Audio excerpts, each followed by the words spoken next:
Auzubillahiminash-shaytanir-rajeem. Bismillahir-rahmanir-rahim. My dear brothers and sisters, I welcome all of you with Islamic greeting. Assalamu alaikum wa rahmatullahi wa barakatuh. It's again a great honor, a great privilege, and a great mercy of Allah subhanahu wa ta'ala who has again given us a chance to meet at this platform and to discuss about some very serious issues, very significant issues, very important aspects of life, the aspects which has impact in this life and the life thereafter. So that's very important for us to understand, and that's very important for us to introspect. That's very important for us to evaluate ourselves and to really able to arrive at the conclusion that are we really able to, uh, you know, uh, meet the requirements of the obligations which are set by Allah subhanahu wa ta'ala in the contract that we have signed, and the terms of the contract, and the do's and don'ts. So, my brothers and sisters, we have to really understand that we have been sent down by Allah subhanahu wa ta'ala on this earth with a specific objective, with a specific goal, with a specific mission. And we must be inspired by that goal. We must aspire to achieve that goal. We must, you know, be able to understand that we are in line with that goal. If we deviate from that path, if we deviate from the destiny, if we deviate from that, from that guideline, then we'll end up, leading the life of losers. The losers, who losers not in this world, but the losers in that ultimate life, that never-ending life. So, my dear brothers and sisters, that's the reason I'm telling on and on that why do we need to understand the glorious objective, the glorious Quran, the glorious revelation, and the teachings of the beloved Prophet through the prism of this glorious Quran. Because the beloved Prophet in his last sermon said that I'm leaving two things among you. Those who hold those two things, strongly, I give guarantee that he'll be in Jannah, he'll be in paradise, he'll find his house in the heavens. But he has to hold that rope very strongly. And what are the two things? One is the glorious Quran, the glorious revelation, the final and last revelation of Allah subhanahu wa ta'ala. And second is the hadith, the sunnah. How that revelation, how those commandments were fulfilled by the beloved Prophet of Allah on this earth. Those all the conducts, all the matters in life, how you have to deal with daily matters of life, that was shown by us, by the Prophet. So that's very important to understand. So, my dear brothers and sisters, the glorious Quran is the last revelation. It's the final message. It's the final testimony. It's a divine testimony, and it's not only that we are reciting it, but it's the glorious message that we need to understand. That will tell us that you have been sent down by Allah subhanahu wa ta'ala on this earth with an objective, with a mission, and you have to fulfill that mission. And how you're going to fulfill that mission? There's a path that's been defined by Allah subhanahu wa ta'ala. There's a syllabus that's been defined by Allah subhanahu wa ta'ala. There's a destiny that has been set by Allah subhanahu wa ta'ala. So how are you going to understand that destiny? What is the destiny, and which path will lead me to that destiny? That is mentioned in the glorious Quran. So, my dear brothers, we'll try to understand the introduction of Surah Ma'arij. Is one of the very important, significant surah, which is telling a lot about the day of resurrection, which is telling a lot about the arguments, that were put forth by the infidels, by the disbelievers, by the miscreants, by those who were denying the day of resurrection, who were denying this Islamic monotheism, who were denying this glorious faith, who were denying the preachings of the beloved Prophet sallallahu alaihi wasallam. So this actually surah is entirely the response to that denial. The denial to the day of resurrection, the denial to the teachings of Islamic monotheism, the denial to the teaching of the beloved Prophet, and the denial to the teachings of the last and final revelation of this glorious book, the glorious revelation is concerned. So we'll be trying to understand what's been a subject matter that's been discussed by Allah subhanahu wa ta'ala. So now this is actually, the surah is actually a warning that's been made, a stern warning, that the day of resurrection and the life hereafter, that is certain. The hell and the heaven is certain. These are the realities that no one can ignore. Allah subhanahu wa ta'ala has established the heaven, He has established the hell as well. And and these peoples, these miscreants, these infidels, these disbelievers, they were challenging the blood prophet that this day of resurrection, the life thereafter, the hell and the heaven. Can you show us something? Can you show us some proof? Can you show us evidence? They were making fun of this. They were making fun of the teachings of the beloved prophet, the call made the beloved prophet about the hell and the heaven, about the life thereafter, about the day of resurrection, about the day of tournament, about the day of accountability, about the day of judgment. These people start making mockery of the beloved prophet, and they were asking for the proofs, and they were asking for the evidences.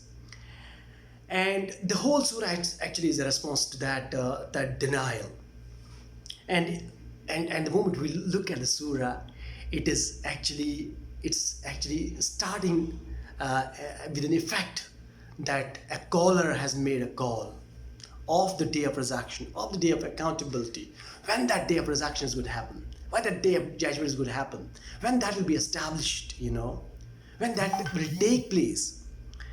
And on that day, when that will happen, there will be none who is going to prevent them. There will be none who is going to protect them on that very day. So Allah subhanahu wa ta'ala has set a day, He has set an appointed time about the day of resurrection that's going to happen, about the time, and Allah subhanahu wa ta'ala is not unjust to anyone.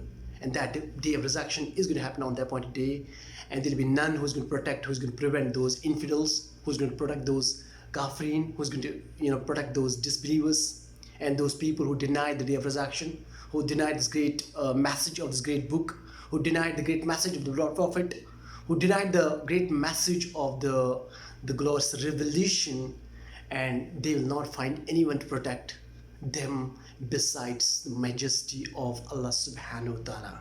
So my dear brothers and sisters, and this is the beloved prophet is being told to be patient, to be to whatever they are saying, and these deniers, these infidels, they are looking this day of resurrection very, very far. They're saying, when that's going to happen, when that will be established, when the day of tournament, day of judgment, day of accountability, day of resurrection, will that seriously happen?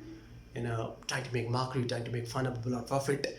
And the beloved prophet has been actually he's been actually consoled by Allah subhanahu wa ta'ala to be very patient with them, whatever they are saying, but they see it very far. But Allah subhanahu wa ta'ala says that I see it very near, it's going to befall on them, disbelievers. And once this day of resurrection, this day of tournament, this day of judgment, this day of accountability befalls on these disbelievers, befalls on the infidels, befalls on the deniers, befalls on these miscreants, befalls on these the peoples who had denied the great message of Allah and His Messenger, what this day of resurrection is going to cause. And this day of resurrection, that's going to cause a terrible distrust, a terrible depression. A depression, when they will leave their kids and kins, they will leave their childs, they will leave their wives, try to escape the punishment, try to escape the wrath of Allah subhanahu wa ta'ala, try to escape this torment. But alas, they will never be able to escape the torment. They will be never able to find anyone besides Allah subhanahu wa ta'ala, who could have protected them on this day of resurrection. But since they kept on denying, they kept on, kept that attitude of arrogance, kept that attitude of denial, that's the reason nobody will escape, and they'll be doomed to hell on that day of resurrection. So my dear brothers, it's very important that culprits, there'll be a great distress, there'll be a great depression, and they could leave their kids and kins, they could leave behind them their spouses, they could leave behind their children's, and they'll try to find the means and the ways and sources of preventing and protecting themselves from this torment, from this judgment, from this accountability, from this great this day of truth, but they'll never be able to find anyone, any apostyle on that day. Then the peoples are been warned in this surah also that the day of destiny, it's a day that's been destined on the man, and the decision will be taken, based on the belief and their conduct. That what was their faith? Was their faith on the beloved prophet? Was their faith on the beloved on this beloved Islamic monotheism? Was their faith on this glorious monotheism, on this glorious revelation, on this glorious book, on this glorious guideline, and the teachings of the beloved prophet, and the way the life was led by the beloved prophet? How was that? And then based on that day, the way you conducted your life, and did you conduct your all affairs based on the faith that you have developed, based on the faith you were taught, based on the faith that you were guided in this glorious revelation? If you did lead your life, if you did conduct all your matters, all your affairs according to the faith, according to the guidelines, according to the protocols, according to the revelation, according to the teachings of the Lord Prophet, then your destiny will certainly be the heaven, the garden of the paradise. Allah subhanahu wa ta'ala is going to reward you on your patience, on the tests, on the trails, on the great amount of attitude that you exhibited, that patience that you showed, on all the hardships that you've gone through in life, the way you conduct yourself, the way you prayed yourself, the way you submitted yourself before the commandments of the majesty of Allah subhanahu wa ta'ala, then your destiny will be certainly in the garden of paradise. And on the other hand, if you ran away from this glorious path, from this glorious monotheism, from this glorious faith, and you kept on amassing your wealth, you kept on accumulating your wealth, you kept on what you call as keeping your wealth at your belt without distributing the allocation that's been decided by Allah subhanahu wa ta'ala for the needy ones, for the poor ones, then you are the one who will be doomed that day in the hell. So my dear brothers and sisters, what a great warning this is, that this all the wealth that Allah subhanahu wa ta'ala has blessed us, has been bestowed. It's nothing but a test. It's nothing but a trail. Allah subhanahu wa ta'ala is testing us, that whether we will allocate the part of this wealth among the needy ones, among the poor ones. And if we certainly are able to allocate and disburse the part of this wealth among the poor and needy ones, then we are certainly having the guarantee by Allah subhanahu wa ta'ala that you'll be able to find your house in the great garden of paradise, in the heavens. And if you do oppose to this guidelines, this protocol, this revelation, this decree, this divine law of Allah subhanahu wa ta'ala, what's going to happen? That we'll be able to really find our house, never the way, but in the hell. So we have to make sure that we are able to discharge our liabilities. We are able to submit our will to Allah subhanahu wa ta'ala. We are able to conduct our affairs, conduct all our matters, and we are able to disburse this wealth. There's nothing wrong if we accumulate the wealth. There's nothing wrong if we have the wealth, if we earn the wealth. But if we are able to discharge our liabilities out of the wealth that has been given by Allah subhanahu wa ta'ala to us, and we are able to disburse from the poor, among the needy ones, then we are the friends. Allah subhanahu wa ta'ala calls us as the friends. But at the same time, if we kept all this wealth accumulated and out of the belt without giving that part and that allocation, that portion among the needy and the poor ones, we are the enemies. Allah subhanahu wa ta'ala is going to really bring that torment on us, and we'll not be able to escape, we'll not be able to find our way, my dear brothers and sisters. So this great teaching is that wealth is a test in the trail, and the wealth has been blessed to us, but it's a test, and we have to really discharge that duty of giving that portion, allocating that portion, dispersing that portion of the wealth among the needy ones and the poor ones, then only we'll be able to really be able to that mercy and that forgiveness of Allah subhanahu wa ta'ala will be all of us if we really comply ourselves to this regulation, to this law, to the warning, and if we are able to fulfill these terms of the contract, if we are able to fulfill these terms of this divine law, this divine decree that Allah subhanahu wa ta'ala has decided for all of us. So, my dear brothers and sisters, in the conclusion, the believers of Makkah who rushed upon in the Holy Prophet from every side, as they saw him in order to make fun of him, had been warned to reflect. So they tried to make fun of him, they tried to make mockery of him, and they were saying that all these preachings, all these threats that you give of the day of resurrection that will be established by Allah subhanahu wa ta'ala, show us the proof, show us evidence, and tell us when that's going to happen, tell us. So Allah subhanahu wa ta'ala is saying that you are seeing it very far, but we are seeing it very close, befalling on you, and you'll not be able to prevent yourselves, and there'll be no one who's going to protect you, who's going to prevent you. So my dear brothers and sisters, the great teachings for all of us is that we need to understand that day of resurrection is going to befall, the day of accountability, the day of judgment, the day of,